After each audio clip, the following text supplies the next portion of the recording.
All right, welcome back to Steeler Thoughts and Chief Feelings, episode 43. I am your co-host, Chris. I'm the philosophy professor and the Steelers fan here. And I'm your other co host, Ajay. I'm the psychiatrist and Chiefs fan here. Uh, Episode 43, notable, of course, because when everyone thinks about Chiefs Steelers in 43, they think of Chiefs special teamer Omar Easy. Naturally, yeah, of course. We debated others too, but Omar Easy was the, Yeah. no pun intended, easy choice. Um, Troy Polamalu almost made the cut, but wasn't quite at Omar Easy's level. right. So we've got some actual football, well, at least preseason football, to talk about today. I saw that you actually had posted already the breakdown of the Chiefs Cardinals on YouTube. So if people are listening and haven't watched that yet, you should definitely go watch it. Um, get all of Yeah, Jay's insights on that. the film review will focus mainly like what I thought about for the film review, just because there are so many players that are playing that are not even going to be on the team in preseason week one. So I just tried to focus on the first team offensive line when it came to the offense because they had a couple drives, and then the first team defense. So that was one drive. Focusing more on people that we're expecting to be playing together with each other on Sundays. So I have thoughts about some of the down the roster guys, but they aren't going to be covered in the film reviews in the preseason because we're really going to focus a little bit more. Now, once we get to preseason game three, when then, although I guess I should mention the Chiefs are being weird this year in that like Andy Reid usually with the three preseason game situation, he will do what he did week one. Week two is when the starters like really get their run, and then week three they don't play. Well, this year he's already hinted saying that Patrick Mahomes may not play tomorrow night. So this, I don't know what that means. Are they going to play week three? I don't know. So But he did play, like, he threw a touchdown, one pass for a touchdown this last one, right? yeah, because what happened was the Cardinals fumbled the opening kickoff. So we started on their 14. And so we ran three plays, two of which counted because the second was a pass interference penalty. So we ran three plays and then that was it for Mahomes. But the first team offensive line stayed on the field, minus Jawan Taylor, who went out, and Jalen Moore, the right tackle, stepped in. But they stayed on the field for the next drive. Do you But, want to just, like, we could use that to segue right into the oh, discussion. Like, sure. what did you think of the first team offensive line in particular? Uh, well, yeah, I mean, in general, what did you think of them? So I definitely tried to focus a little bit on the left side of the line with the new two newcomers, Josh Simmons and Kingsley Suamataia. I think the short answer is that like they weren't really asked to do a lot.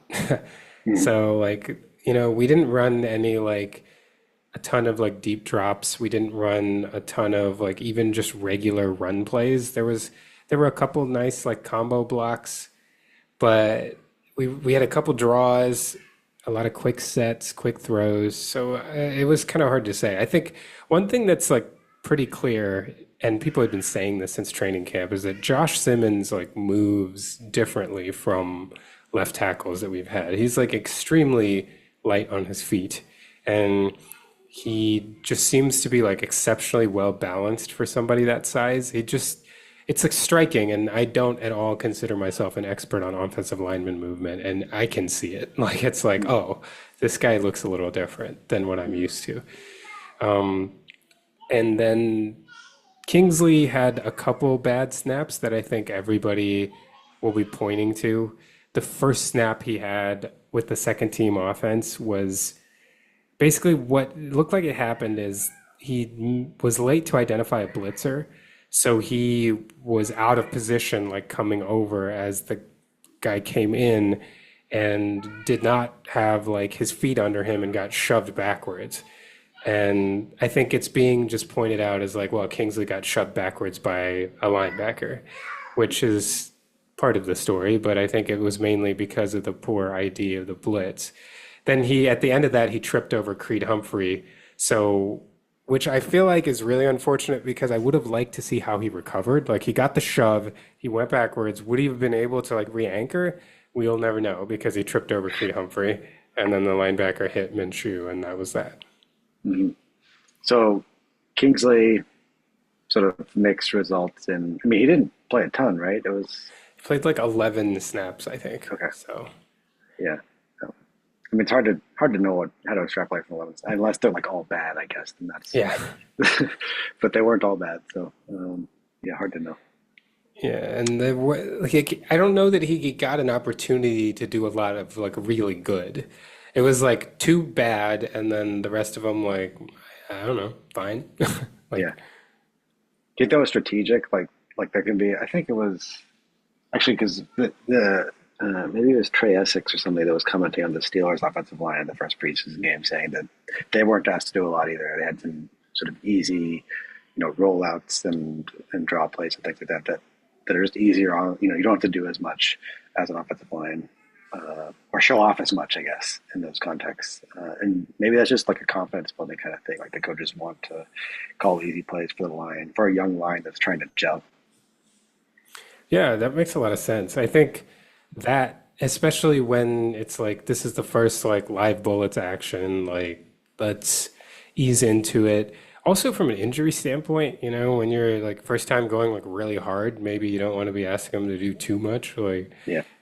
ramp up. Andy Reid has always been about ramping, he's a big ramper. So let's ramp it up. Okay. Right. I do want to ask about maybe.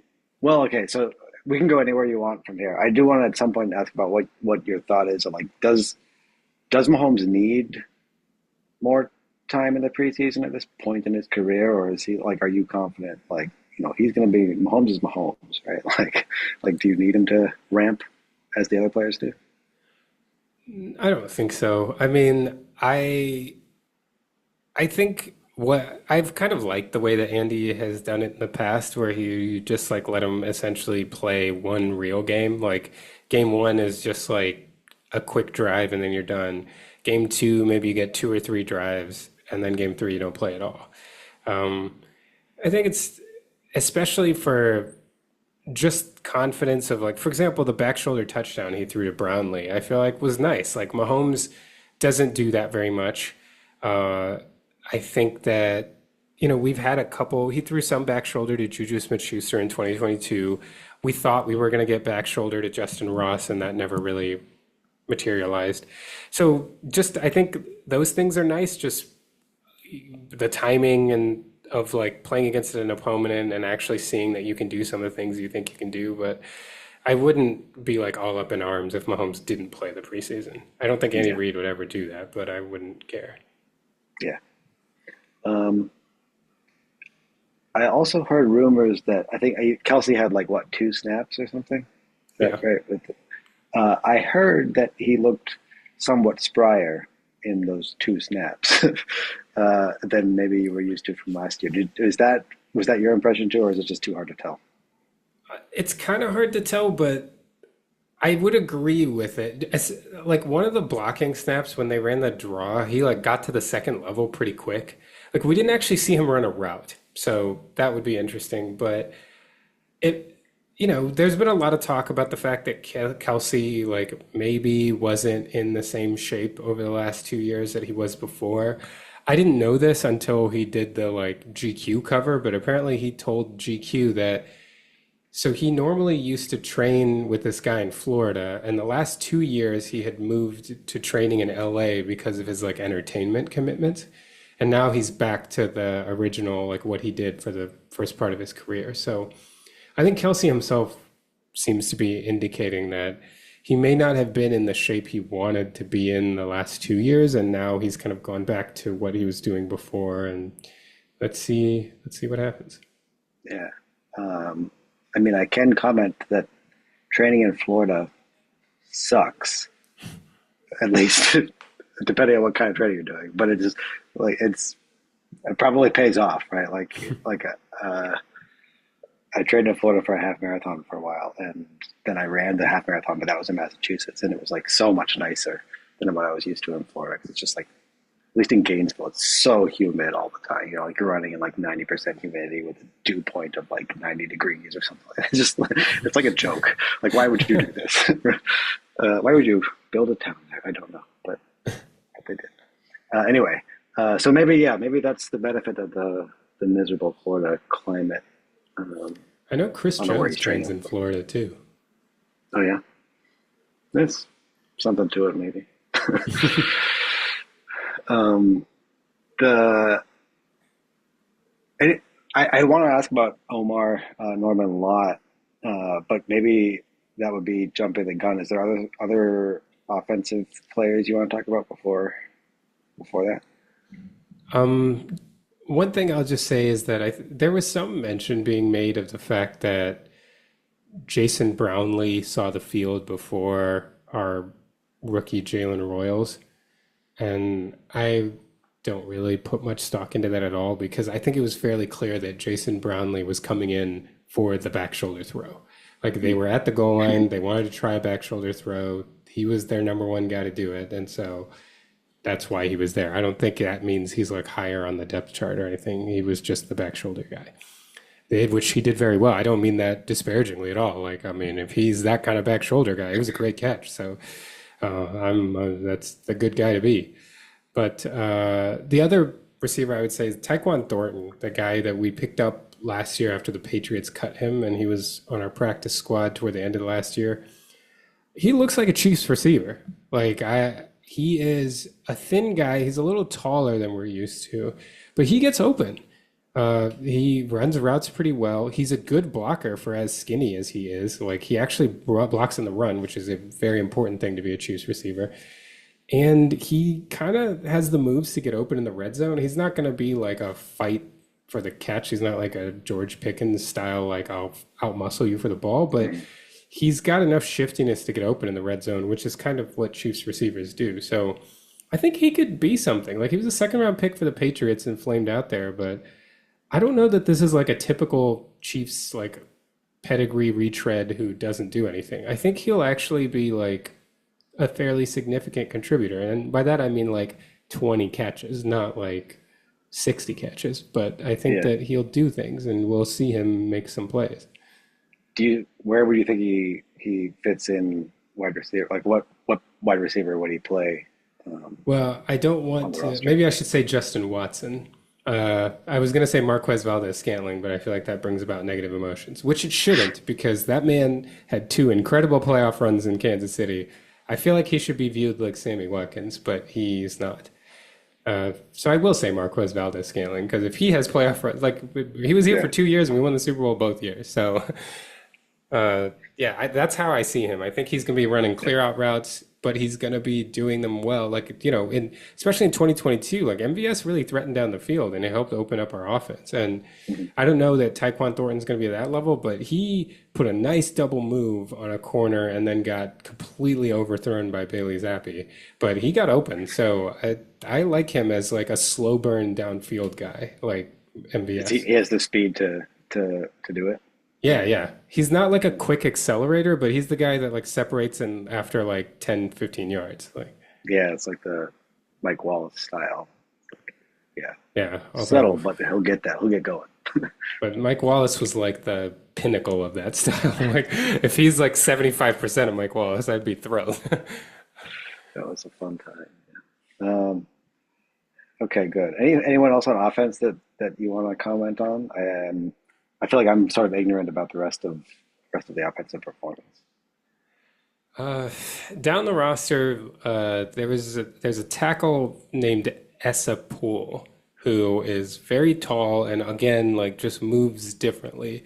He's really raw but very athletic, and I think the reason why he's exciting is just that like because of how little football experience he's had, he's the kind of guy that like you could imagine maybe like 3 years from now he's like a really good starting tackle. Now that I mean, the chance is still very low, but at least like you see a path. Whereas with Mhm. most of our backup offensive linemen, it's like we're hoping to make them into like a second stringer. But he's one guy who like because he's never done anything, maybe with how athletic he looks, if he could figure out how to play football, like there's like a 1% chance that he becomes like an all pro. Yeah. So I Mhm. think he's exciting. That's cool. Um, yeah, that would Steelers have a player like that. Uh, I don't even remember his first name. Someone Hurlman, who's like I can't tell if he's a running back or wide receiver, like but he's definitely an athlete, and you could see him becoming something eventually. Um, Actually, on that note, I feel like I need to. Chiefs fans should probably temper their expectations for our running back wide receiver. We have our seventh round pick, Brashard Smith. I think one thing that Chiefs fans were rightfully disappointed about was that in such a running back heavy class, like we didn't really take a swing at a running back. We picked Brashard Smith in the seventh round, who was a wide receiver until his last year of college and converted to running back. And he's interesting, but I if I had to bet, I don't think he's going to make the roster. I think there are three running backs ahead of him, four if you count Carson Steele, and I just think it's like it's hard. He's still more looks more like a wide receiver than a running back, and I don't know that that means he can't be in the NFL, but I'm struggling to find a spot for him on this roster. Hmm. So Do you maybe think we get Steele lucky and makes he the clears roster? waivers. Sorry. Steele, I think so. I mean, he's a little redundant with Kareem Hunt. I feel like that Kareem Hunt can do the things that he can do. It's not like we ask Steele to like block in the I formation, as a fullback. He's more kind of H-backy. I mean, so I could see that they just decide he's expendable and maybe try to hang on to Rashard Smith. I feel like they would cut the one that they felt like was most likely to clear waivers. Yeah, yeah. Um, okay, well, I did say I wanted to ask about Omar Norman a lot because there's this. I mean, you can correct me if I'm wrong because you were way more in tune with the Chiefs news than I am. But my understanding is he's significantly heavier than when he was drafted, right? And that seems like it kind of showed up in this game. It was a little bit slower. And the question is, was this intentional? What's the motivation there? Like, it seems like it probably was intentional. But what's Yeah, your take on it? yeah, it definitely seems like it's intentional. I mean, and they talked about this on the Kansas City Sports Net, the KCSN Lab episode this week where they were recapping the game. Like, this is the kind of thing that it only happens if the Chiefs ask him to do this. I feel like they clearly see him as being a different kind of player for them than he was in college because it was actually really striking. I mean, he must have gained like 20 to 30 pounds. And what it feels like is they see him, he was this like three technique guy who had a really fast first step and was able to just like cross the face of offensive linemen like right at the snap and get into gaps in a way that like then he really was a threat to hit two gaps like you didn't know where he was going and he was so fast that he could get there. He doesn't look like that anymore. Now, not he's still got a fast first step. It showed up even when I was watching live on the broadcast. I was like, sometimes he would just be like a step into the backfield right at the snap. But I feel like he's like a one gap guy now. Like I don't know that he's fast enough anymore to challenge either side. And I don't think that's what they want him to do.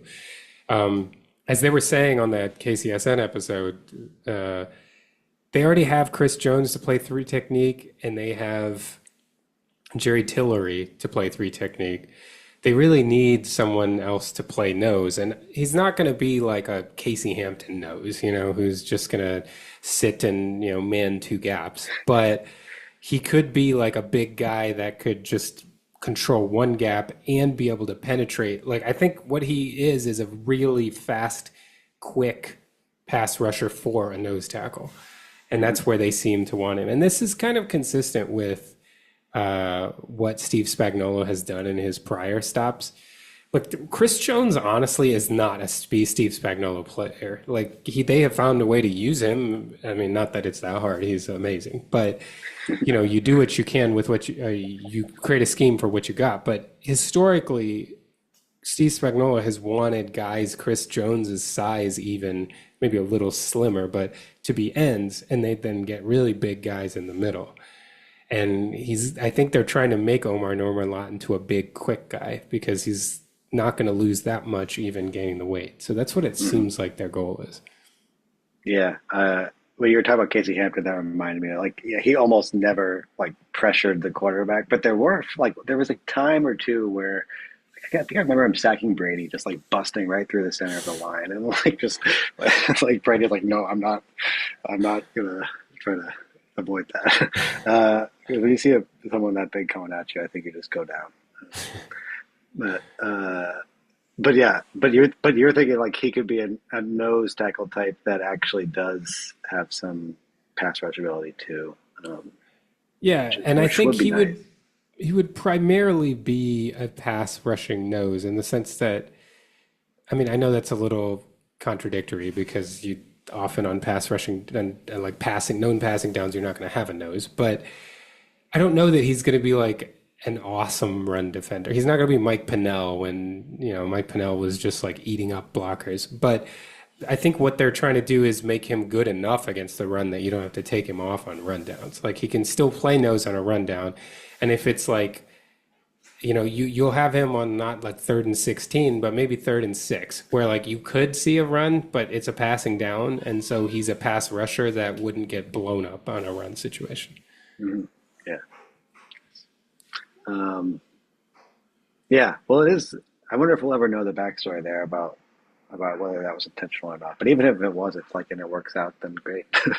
um, um, what else on the defensive side did you want to highlight? I mean, I was trying to think about other things that could. I didn't watch the whole game, but I know that was it Noel Williams got a pick on the goal line. Was that like worth commenting on, or is it just like, oh, it's thrown right to him? I don't even see it. Um, I don't remember Noah Williams' pick. I remember uh, maybe he Maybe he did didn't. like near the end. No, Okay. it could be. Like I don't. I focused a lot more on like the first half of the game, but Jaden Hicks got a pick on their first drive. But Noah Williams, the play I remember most from him was a big tackle on a uh, punt return. Okay. But someone did get a pick near the end of the game, though. I don't remember. I thought it was like Chris Roland Wallace, but I don't remember. Okay. Anyway, Yeah. I think my big thing about the rookies in general for Chiefs fans is just like temper expectations because I feel like the discourse about a lot of the Chiefs rookies is like people seeing what they want to see. For example, like people noticing Ashton Gillotte and how crazy his motor looked, which it certainly did. Like, oh, it was Chris Roland Wallace that got the other pick. Okay. Um, but like Ashton Gillotte, most of the plays he made were not like based on the initial push. It was like the running back like was going and he would like run across the field and go chase him down, which is good and bad in that like because if people remember, like Ashton Gillotte was his film was really good in college, and the worry is that his arms are short. And would that translate to the NFL?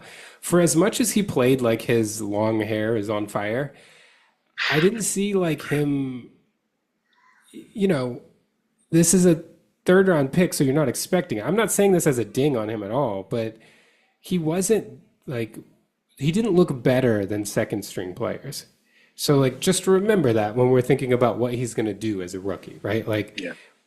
George Karlaftis, even for we with the way we think about him is like, oh, he's a pretty good player, but as a rookie, like he had an uncommonly good impact for a rookie defensive end that's not like a top 15 pick, right?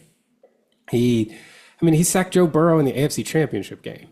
Like he Mm-hmm. had some impactful plays as a rookie.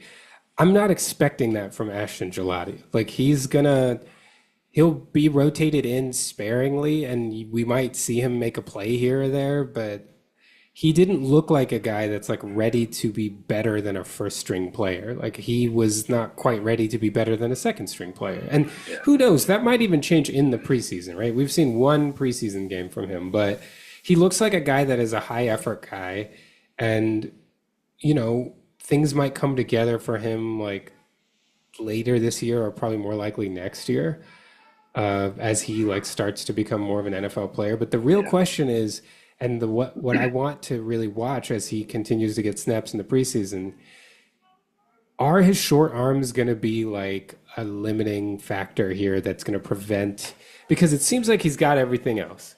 But if your arms are too short and you can't get leverage on an offensive lineman, my worry is like that would be what I would expect that to look like what happened in week one. Yeah.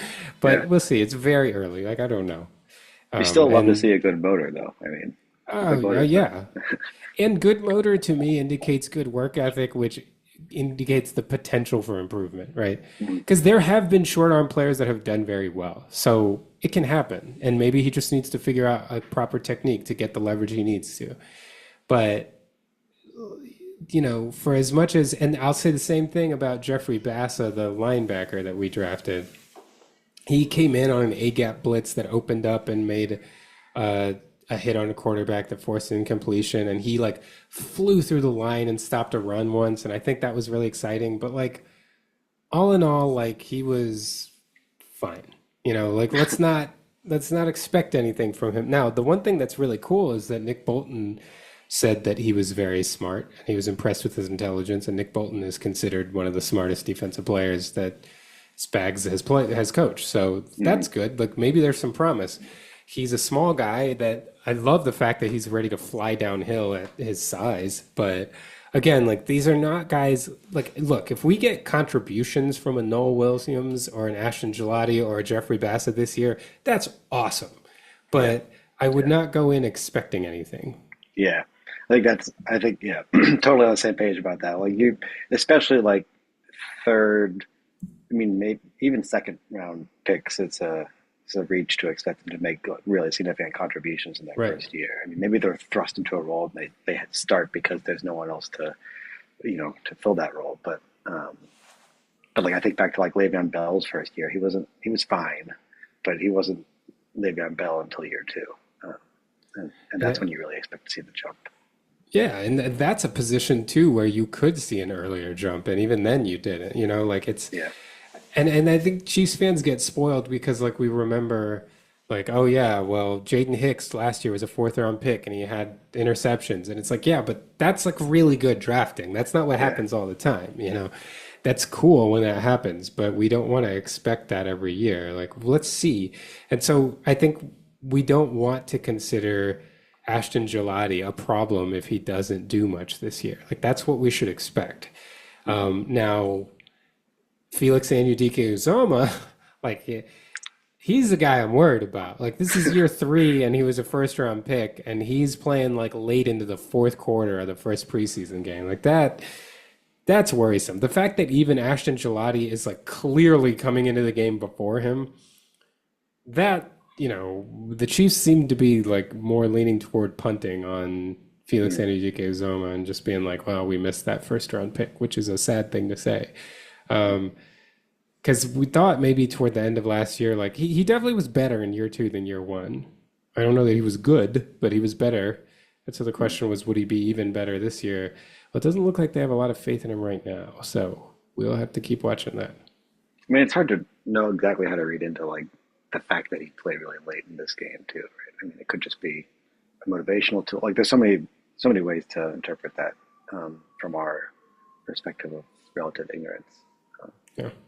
And sometimes it works. Like Chiefs fans from 2009 will remember that when Todd Haley came in, like one of the things he did was he benched Derek Johnson.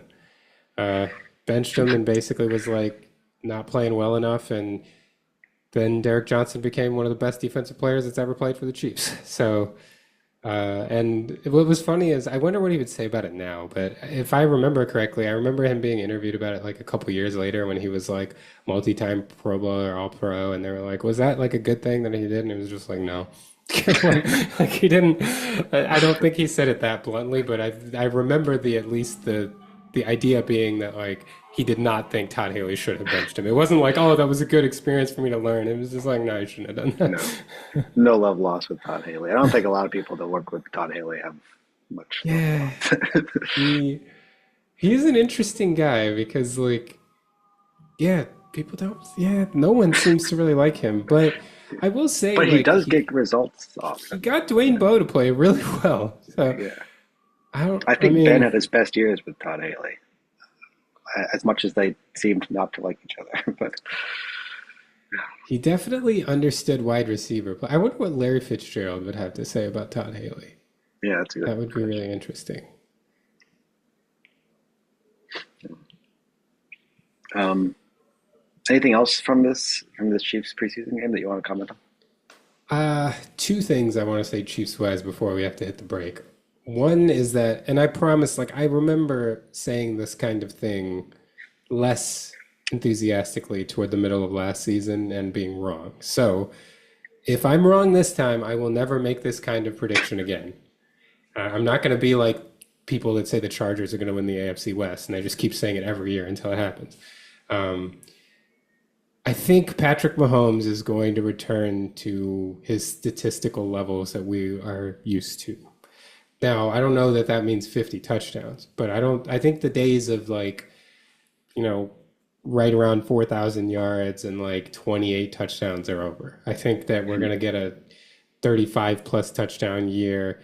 He will finally throw a five touchdown game or at least multi four touchdown. Like I think it'll be, we'll have some like breakout performances that we did not have last year, and we had very sparingly the year before. We had like basically one against the Chargers, a 300-yard half, that kind of thing. I think that's coming again. I think that Mahomes has been very intentional about working on throwing into tight windows again. I think that to me that was the one thing, and we talked about like his deep accuracy going down. And I've talked about how I feel like that's a little more of a receiver stat than people give it credit for. But he wasn't like threading the needle as much as he did early on. And I think that's coming back now. I think he's been talking about it. He's been talking about intentionally pushing the ball downfield. I think he realizes that like you're going to have to scare defenses a little bit by being superhuman a little more than you were. And I think that's been a really intentional focus of his. So, and the other part of it is that the offensive line, I think we really, so if I were to go back to last year and like, why did my prediction go wrong last year? What's different this year? I think it's the offensive line. I think our left tackle situation was so bad. I underestimated how much it was going to hamper the team and make it impossible for us to run a semblance of an offense. And we really saw that once Joe Tooney came in at left tackle, that he was being protected so much, the offense just changed. We were just a short passing, quick game team to the extreme because we didn't, we were asking a guard to play tackle. Like, and he did a Yeah. great job, but a great job for a guard. So that's what I think is different. I think this line will be good. Maybe not great, but good. And I think that that will lead to Mahomes looking like Mahomes again. Would you think that this is going to, sorry, I know we have to go on a break here, but do you think, I mean, imagine if this is going to be, this line might take a bit to gel, especially on the left side. So it could be that we see these, superstar performances a bit later in the year once there is more time for it to push the ball down the field and whatnot, as opposed to, well, I don't know. I mean, what do you think? I I I think we might see him look good even early because the only spot I'm really kind of worried about is the Kingsley spot, and we'll Yeah. see. Like that might be better than we think. I don't know. He still is very athletic, and his like change of direction problems shouldn't affect him as much in the more confined spaces of being a guard. Hmm. But I feel like Mahomes in his career, he has always done well when he's had good tackles. Like in 2018, 2019, his tackles were really good and the interior wasn't great, and he was fine. Yeah. Then when it flipped and the interior was good and his tackles weren't great, he struggled a lot more. So I feel like if we get the tackle position playing okay, he'll figure out the rest. He seems So to do it's, okay with pressure up the middle. if you can see the pressure coming, it's a lot easier to handle, which makes a lot of sense, to be honest. You're not in your head about it. Like, am I about to get nailed from behind while you're trying to make it through it? Yeah. And then the last quick thing I wanted to say before break was just that it came out today that Rasheed Rice's disciplinary hearing is going to be on September 30th. So he will not be suspended for at least the first four games of the season. I've heard a lot of people say a lot of things about this. In my opinion, like if you want to be conspiracy theory, I think this is the NFL like this would be the conspiracy theory is that okay, the Chiefs start in Brazil, then they have a rematch against the Eagles, which is essentially a national TV game. Then they play on Sunday Hmm. Night Football against the Giants. Then they play the Ravens, that is a national TV game.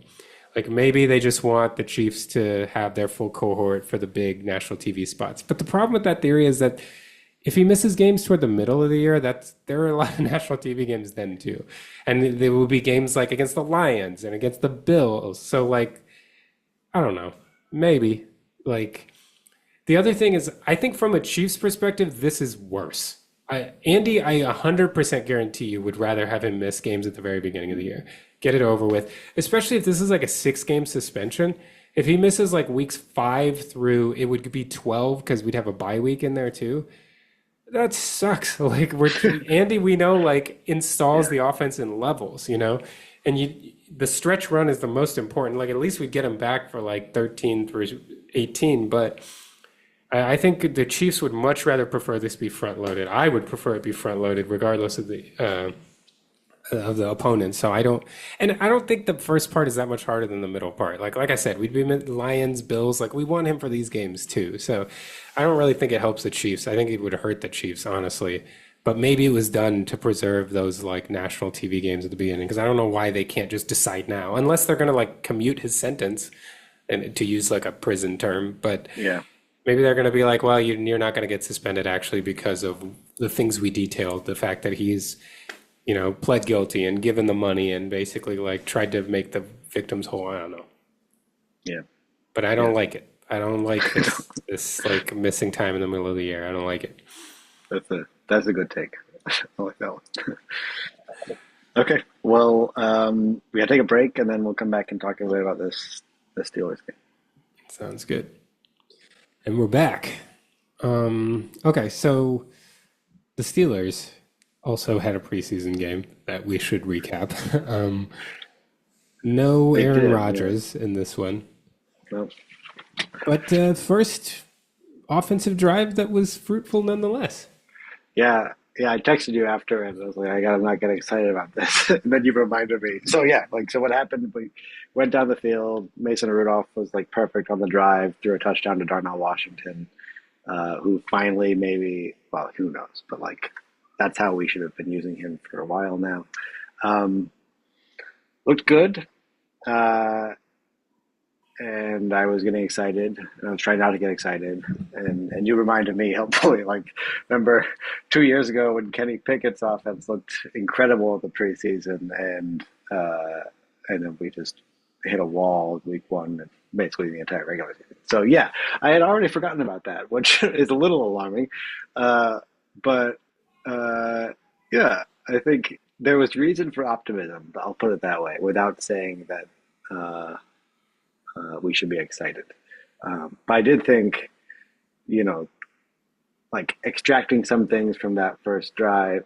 Really, I think Rudolph played 2 drives, and uh, the the line gave him some good pockets. I don't think there was much pressure. There was a coverage stack, I would say, um, but that looked nice with uh, uh, Broderick Jones starting at left tackle, which is maybe not what well, he's had a journey all over the place, but it looks like that's the hope for him to start at left tackle now. And it was nice to see him look pretty good there. Of course, it was limited action, hard to extrapolate a lot from that. But and then Troy Fautanu at right tackle, I think also um, looked fine.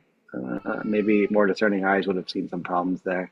But this is, essentially like a redshirt year for. Like, I mean, he's like this is essentially his first year because of his injury last year. He played so little.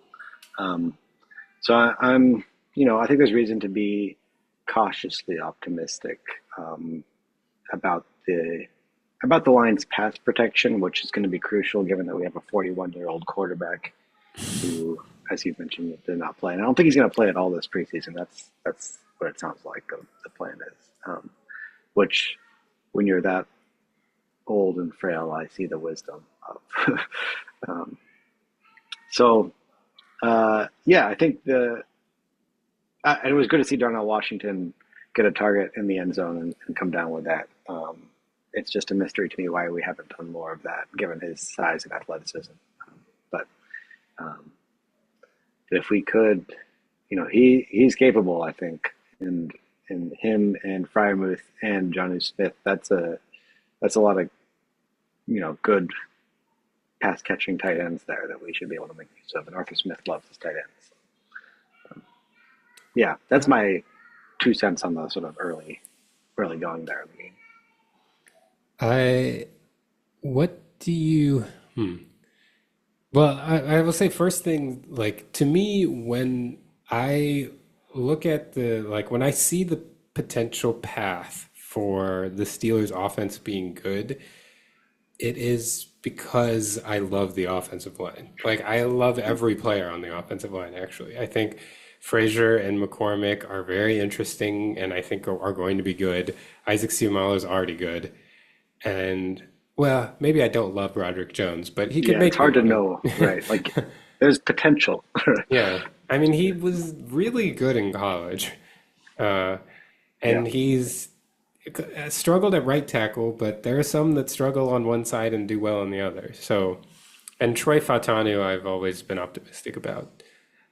So I just feel like there is a world in which this is like even like a top three offensive line in the league kind of line. I feel like I I don't mean, know that maybe by that's the end of the year, that's like what we could hope for. yeah, I like think they early might on be there'll probably like be some struggles. it might feel like this is how I envision this being a good team. Like in December, it'll feel like those Ben teams where they could just like hand the ball off 25 times or 30 times and just efficiently move the ball and pound teams into the cold Acrisure field turf. Like, Yeah, like I could see that world. But the other side of it, I heard, I'm trying to remember who said this. I think it was Shil Kapadia who said, do you know how many quarterbacks in the season in which they turned 42 started at least 10 games? it can't be.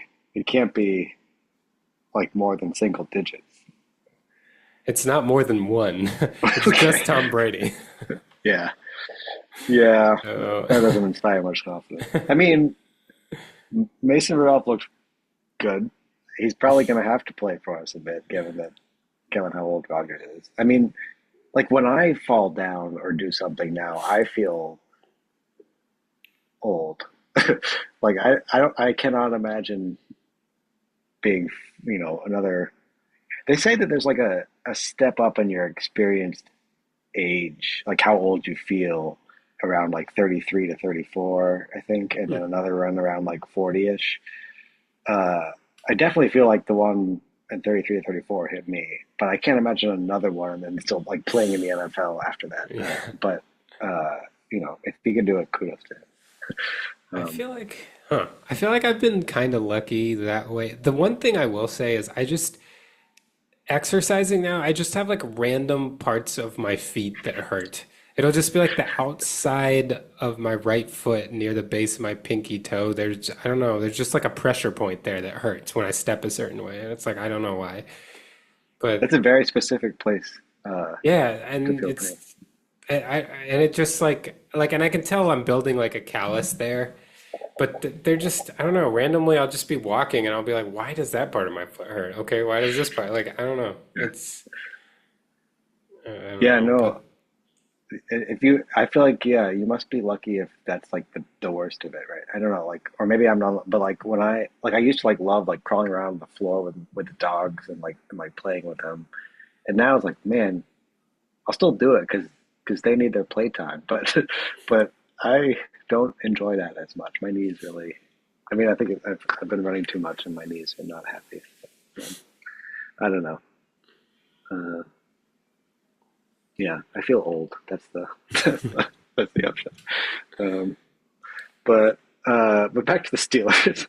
Um, yeah. So I mean, yeah. So we should probably expect Mason Rudolph to have to play some this year. I mean, he's been around the block. I was thinking about this because of, I guess, Mason Rudolph's play in this preseason game. But like, what do you think of this take on quarterbacking in the NFL, where it's like, uh, is it like obviously you have to be good, you have to be athletically talented and whatnot. But I feel like there might be an element that it's like you need enough exposure, you need like enough time to figure it out, and you're given enough time to figure it out if you like make plays early on and you were drafted as a first round pick, and there's an investment in you and you reward that investment early, quickly, right?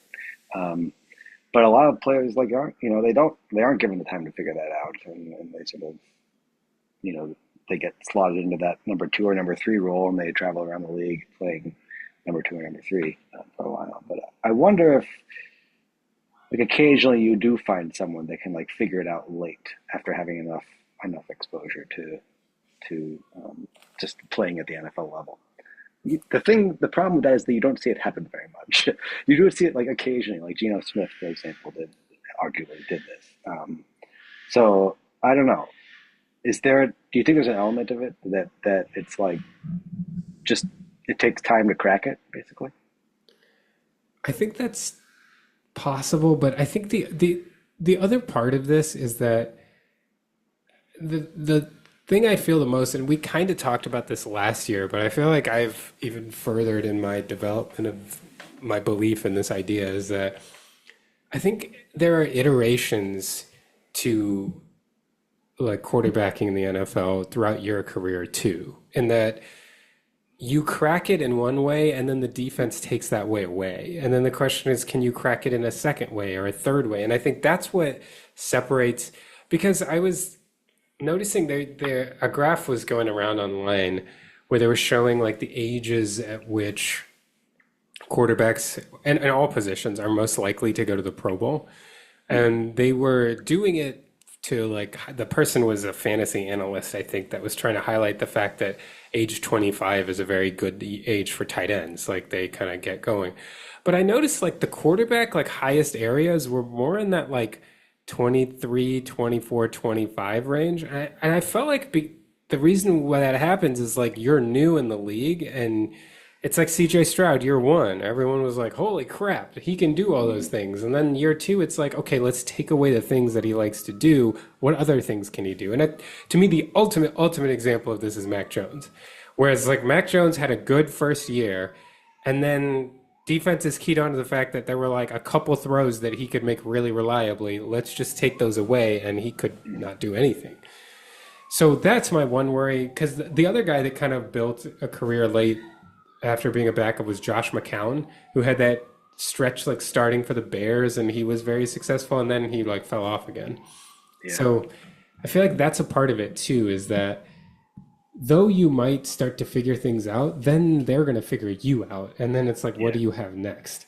Right. So there's got to be like enough tape on you. Once there's enough tape on you, then you have to be fast enough to like keep cracking it essentially, because it's not Right. always the same thing that you're cracking. Yeah. Right. Or you're just like ridiculously talented, athletic, and otherwise, like the top tier guys are. In which case, you don't have that worry. But, well, you do have that worry, but it's easier.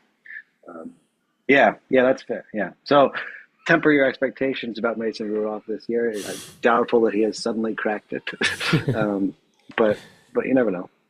Um, yeah, I guess the other thing I wanted to comment on from the offense was Caleb Johnson, which you sort of anticipated the point I was going to make here, but didn't look that good. He looked like what a third round running back running behind an offensive line that wasn't opening up a lot of space for him to run in his first preseason action. I mean, I think that's exactly what he was. uh, uh, so yeah, he didn't look that good, and I wouldn't have expected him to look that good. I don't think we should be worried yet, but I don't know how. I mean, he was a third round pick. I don't know how by year two, if he's splitting time with Jalen Warren or something, then that's I think what we should be hoping for.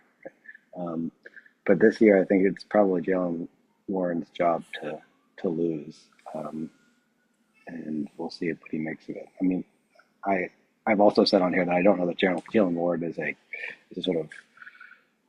I think he's a good change of pace back. I don't know if he's a good starting back to take all the carries. So I'm a little concerned about our running game this year. But we'll see where that goes. I think we're going to be. Well, yeah, I don't know. I don't know what to make of it. But yeah, Well, if there's a concern there, it's on the running back side. if your line becomes like it hits the kind of 100th percentile of what it could be, then Yeah, I think that it'll make the running backs' jobs a lot easier. yeah, that's fair. Um, I do think, at least from like the way things are looking in camp right now, and the reports you're hearing out of camp, is that like the defense is certainly ahead of the offense. Well, Now, I don't know if that's just because the offense is pretty far back, uh, but there are a lot of old, experienced players on the defense, and I was thinking about this too, and I think there's like a there's a potential wisdom to this approach of bringing in a bunch of like fairly old guys that are like they were very good and now are still maybe fairly good. I think Tomlin's coaching approach is, it's not one that is, at least to my knowledge, like heavily schematic. It's more one where like he's going to need to communicate with his players and figure out like what they're seeing out there, what we could do differently, where like how we can make adjustments. And I think the older players are more likely to be open to that than younger players, where you can, where you might think, I'm going to scheme them to do these kinds of things, and then they'll just do them. So I think maybe having all these older players around will be, work to Tomlin's strengths, because I do think he's a very good communicator. And insofar as his coaching success relies on, you know, seeing what his players are seeing and working out problems with his players as the game goes on. I don't know, that it gives me some optimism, because I just think like typically you get better at this as you get older, right? And so I think maybe a lot of the older guys on the team are, yeah, going to play that strength. But we'll see. Obviously, like that's my hypothesis about like why they've done this. They also had money to play with because quarterback position is so cheap for us right now. So I guess there's two different approaches in that case. You go like sign a few big name players. We did sign DK Metcalf, or you signed like a bunch of players that were good and have known how to win and now are sort of on the tail end of their careers. And we'll see how that works for us. But I did this before. Talked myself into being optimistic as the season approaches, and then we'll see all the reasons that this was a bad idea in a few weeks. I just get the feeling that it will, like, to me, the corollary for this team is like the 2006 Kansas City Chiefs. I feel like, and that's probably not the best news because they went 9-7 and lost in the first round of the playoffs. But I mean, they that's what lost we to the do, right? eventual Super Bowl champions. Okay, they yeah, the I'll Colts take beat it. us in the wild card round, but and it was a really really bad. It was, well, we don't need to belabor that right now, but it was one of those like the Colts come in with like the worst rushing defense in like ever, but they did get Bob Sanders back, and then they proceed to like stone us for like I don't think we got a first down until like the third quarter or something. It was like really Uh, bad. We yeah, lost 23-8 if I remember correctly. I mean that's better than yeah, not getting a first down in the third quarter might indicate. Well, I think that first drive we went down and got 8 and then just didn't do anything Oh, for the rest of the game. It was like one of yeah, those. that's a bummer. uh, yeah, I don't know. I mean, I don't know exactly how to calibrate expectations for this year, but um, yeah, there are a lot, there are a lot of old players, so that's not a good sign. There are a lot of old players that can maybe, you know, communicate well with a coach who relies on communication for his success. So maybe that is a good sign. I don't know. I don't know. It's like how far into this is the right amount to read is the question, I guess. Um, but Oh, and I forgot that Diana Rossini had a take on Rogers, basically saying that she feels like Rogers basically had the wrong coaching staffs in Robert Sala's Jets staff, and even maybe she didn't say this, but I kind of assumed also Matt LaFleur in Green Bay, and that they were people that would listen too much to Rodgers, and I feel like Tomlin has the cachet to like tell him how it is, and that will probably result in a better performance. And apparently, she said Arthur Smith is a bit of a hard person as well. yeah, a hard person. Wilson. Yeah. He's Uh, he yeah. also tells it as it is, which I didn't realize, but that's the reputation he apparently has. That's interesting. Yeah. I don't know. I mean, I would like to believe that. Yeah. It's another, like, I'll just put that in my reasons for optimism column. Uh, but I don't know. I don't know. I feel like I never got the impression like Tomlin was that hard on Ben. Um, but maybe there was more behind the scenes that you just didn't hear about. I definitely, yeah, I mean, he doesn't strike me as like a rigid person. Like, I think he's able to adapt his style to people, but I also don't think he takes any nonsense. Yeah, I think that's right because he does talk about like coaching to the player, right? Coaching the player as opposed to telling the player what to do, basically. Like Um, when Chase Claypool wanted music in practices, or no, was it Juju? Who was it? I don't They know. didn't It might get have been it. Claypool. Yeah, I don't know. That's a whole like can of worms that I've been wondering about, like how much Tomlin's uh, coaching style relies on like getting to know the player, or at least who he thinks the player is and what their motivations are and whatnot. That's I got to go in just a second here, so maybe that's a can of worms to open at that time. But yeah, I'm starting to get some reservations about that. So that's a um, anyway, something to tackle later if things go off the rail this season, maybe. I did want to bring up just like one quote though from Tomlin, which I think was yesterday, about the defense. He said, "We feel really good about the prospects of this group. We've got enough talent, enough schematics to do big things. I'm talking historic things. So like he's Oh, historic. setting things pretty, like yeah. Okay. I mean, he was talking to Forget local tempering media at that point. expectations. Yeah, I think he's different also with different media. So like local media, he'll like play things up a bit, and if it's national media or something, he'll maybe play things down a bit more. This was local media, so Do you have, I know you have to go. Do you have one sentence on the Cam Hayward contract dispute? oh, let's pay him. That's Okay. my sentence. um, Makes sense. I think like last year he signed like basically it wasn't even he didn't really even get a raise. I think we just like moved some money around basically, and he said last year like expect me to come back if I have an All Pro year, and he had an All Pro Yeah, year. no, for a So year. here we go. Right. So like, I don't like we have the money, we have the space to do it. I think we should just do it. But I wonder if we're waiting because we don't know who the number two wide receiver is, and we might want to sign someone in that spot too. Because I don't know who the number two receiver is. Maybe they do, um, but at this point, I think they maybe want to keep their options open. We'll see. All right. Well, thanks everyone for following along. Uh, as always, check out I'm gonna be on Twitter this time during the Chiefs preseason game. I was at work last Oh, time. nice. So we will communicate at STCF 715.